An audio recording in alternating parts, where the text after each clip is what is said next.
Topic जो दिया है वो यूरोप के नेशन स्टेट्स बनने की स्टोरी का कोर पार्ट है। हम इसमें जर्मनी और इटली की यूनिफिकेशन और ब्रिटेन का स्ट्रेंज केस समझेंगे ताकि आपको बिग पिक्चर क्लियर हो जाए। सबसे पहले हम ये सेट कर लेते हैं कि नेशन मेकिंग का मतलब क्या है। बेसिकली छोटे छोटे स्टेट्स, अलग रूलर्स, अलग लॉज को एक पॉलिटिकल यूनिट में लाना जहां कॉमन गवर्नमेंट और आइडेंटिटी स्ट्रॉन्गर हो जाती है।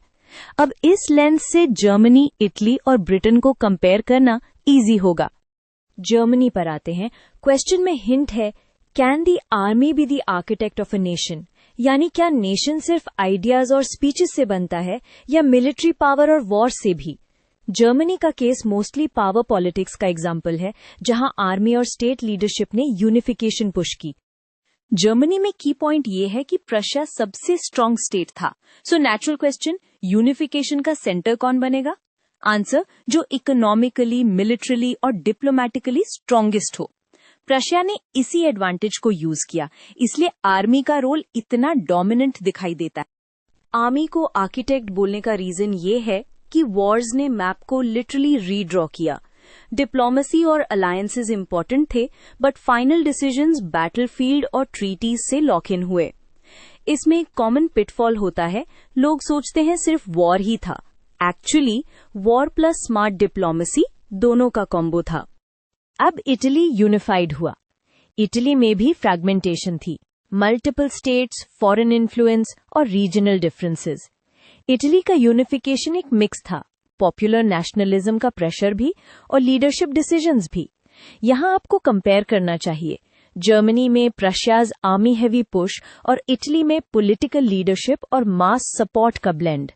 इटली में एक useful way to think, who unifies whom and by what tools? Tools हो सकते हैं डिप्लोमेसी, वॉर्स, अपराइजिंग्स या नेगोशिएशंस। इटली में डिफरेंट रीजन्स को एक आइडेंटिटी में लाना चैलेंजिंग था, इसलिए यूनिफिकेशन सिर्फ एक इवेंट नहीं बल्कि ग्रेजुअल प्रोसेस था, जहां नॉर्थ साउथ डिफरेंसेस भी मैनेज करने पड़े। Now the strange case of Britain.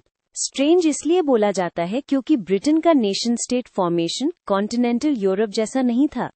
Britain में यूनिफिकेशन का रूट ज्यादा कॉन्स्टिट्यूशनल और इंस्टीट्यूशनल दिखाई देता है। स्टेट स्ट्रक्चर्स पहले स्ट्रांग हुए एंड आइडेंटिटी टाइम के साथ कंसोलिडेट हुई। सो आपको यहाँ कॉन्ट्रास्ट देखना है, not copy paste the same model.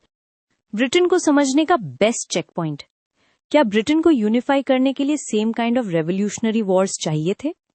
Mostly नहीं, क्योंकि पॉलिटिकल सिस्टम और पावर बैलेंस डिफरेंट था। इस पॉइंट से आपको एग्जाम स्टाइल आंसर्स में एज मिलता है। आप कॉज और पाथ दोनों कंपेयर कर पाते हो। लास्ट में quick wrap up. Germany, unification heavily driven by state power and army with diplomacy. Italy, fragmented regions को कंबाइन करने में पॉलिटिक्स प्लस पॉपुलर नेशनलिज्म का mix. Britain, comparatively different route, जहां इंस्टीट्यूशंस और पॉलिटिकल एवोल्यूशन ज्यादा central रहे। अगर आप इस कंपैरिजन फ्रेम को याद रखेंगे, पूरा चैप्टर स्ट्रक्चर्ड लगेगा।